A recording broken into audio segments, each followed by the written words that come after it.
గడిచిన 3 ఏళ్లలో minimum balance ఛార్జీల రూపంలో బ్యాంకులు 19,000 కోట్లు వసూలు చేశాయి. వీటిలో ప్రైవేటు బ్యాంకులతో పాటు ప్రభుత్వ బ్యాంకులు కూడా ఉన్నాయి. ఈ మినిమం బ్యాలెన్స్ పేరుతో బ్యాంకులు నిజంగానే సామాన్యుడిని దోచుకుంటున్నాయా? మన అకౌంట్లో మినిమం బ్యాలెన్స్ ఎందుకు మెయింటైన్ చేయాలి? ఈ నిబంధనలు బ్యాంకులు ఎందుకు పెట్టాయి? ఈ నిబంధన ఇంకా ఏ బ్యాంకుల్లో ఉంది? ఇప్పుడు చూద్దాం.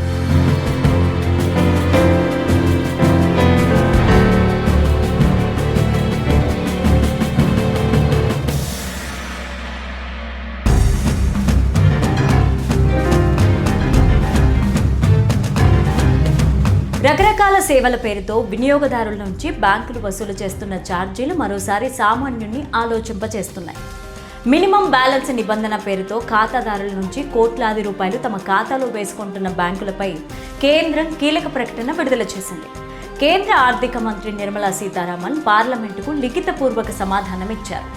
2022 నుంచి 2025 వరకు గడిచిన 3 ఏళ్లలో ప్రైవేట్ రంగ బ్యాంకుల ఖాతాదారుల వద్ద నుంచి 11,000 కోట్లు వసూలు చేయగా ప్రభుత్వ రంగ బ్యాంకులు 8,000 కోట్లు వసూలు చేసినట్లు కేంద్ర ఆర్థిక మంత్రి పార్లమెంటుకు తెలిపారు. మినిమం బ్యాలెన్స్ పేరుతో ప్రైవేట్ రంగ బ్యాంకుల్లో హెచ్డిఎఫ్సి అత్యధికంగా 3,800 కోట్లు ఖాతాదారుల నుంచి వసూలు చేయగా ఆ తర్వాత యాక్సిస్ బ్యాంక్ 2,700 కోట్లు, ఐసిఐసిఐ బ్యాంక్ 1,200 కోట్లు వసూలు చేసినట్టు తెలిసింది. ఇక తామెందుకు తక్కువ అన్నట్లుగా ప్రభుత్వ రంగ బ్యాంకులు సైతం ఖాతాదారులపైన ఛార్జీల మూత మోగిస్తున్నాయి. అత్యధికంగా పంజాబ్ నేషనల్ బ్యాంక్ 1,500 కోట్లు వసూలు చేయగా బ్యాంక్ ఆఫ్ బరోడా 1,200 కోట్లు, ఇండియన్ బ్యాంక్ 1,100 కోట్లు వసూలు చేశాయి. అయితే 2020 మార్చి నుంచి స్టేట్ బ్యాంక్ ఆఫ్ ఇండియా మాత్రం మినిమం బ్యాలెన్స్ పేరుతో ఛార్జీలు వసూలు చేయడాన్ని ఎత్తివేసింది. ఆ తర్వాత ఎస్బీఐ బాటలోనే Punjab National Bank, Canara Bank వంటి మరో 9 ప్రభుత్వ రంగ బ్యాంకులు గత సంవత్సరం ఉండే సేవింగ్స్ బ్యాంకింగ్ ఖాతాలను ఛార్జీలను వసూలు చేయడం లేదు.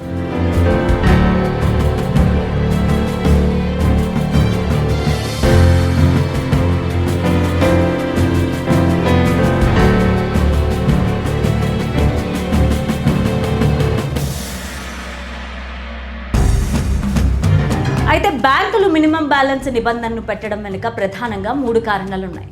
బ్యాంకింగ్ వ్యవస్థ కూడా ఒక వ్యాపారం లాంటిదే కాబట్టి తమ నిర్వహణ ఖర్చులను తట్టుకోవడానికి ఈ రూల్ను అమలు చేస్తున్నాయి. బ్యాంకులో ఖాతా తెరిచినప్పుడు ఆ ఖాతాను మెయింటైన్ చేయడానికి బ్యాంకు కొంత ఖర్చు అవుతుంది. ATM card, cheque book, passbook printing ఖర్చులు, ఇలా ప్రతి లావాదేవీని రికార్డ్ చేసే సాఫ్ట్వేర్ సర్వర్ నిర్వహణ, వాటితో పాటు బ్యాంకు సిబ్బంది జీతాలు, బ్యాంకు భవనం ఖర్చులు వంటి వాటి కోసం ఈ ఛార్జీలను వసూలు చేస్తున్నారు.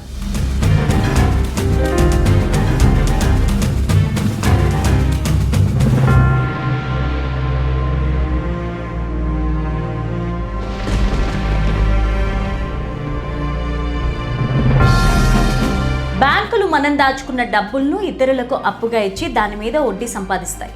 అందుకు తమ ఖాతాల్లో 0 బ్యాలెన్స్ ఉంచితే బ్యాంకు దగ్గర ఇతరులకు అప్పు ఇవ్వడానికి డబ్బు ఉండదు. కనీస నిల్వ ఉండడం వల్ల బ్యాంకు దగ్గర ఎప్పుడూ కొంత నగదు నిల్వ ఉంటుంది. దీన్ని వారు పెట్టుబడిగా వాడుకుంటూ ఉంటారు. మినిమం బ్యాలెన్స్ నిబంధన లేకపోతే చాలామంది ఖాతాలు తెరిచి వాటిని వాడకుండా వదిలేస్తూ ఉంటారు. దీనివల్ల బ్యాంకు డేటాబేస్ పైన అనవసరమైన భారం పడుతుంది.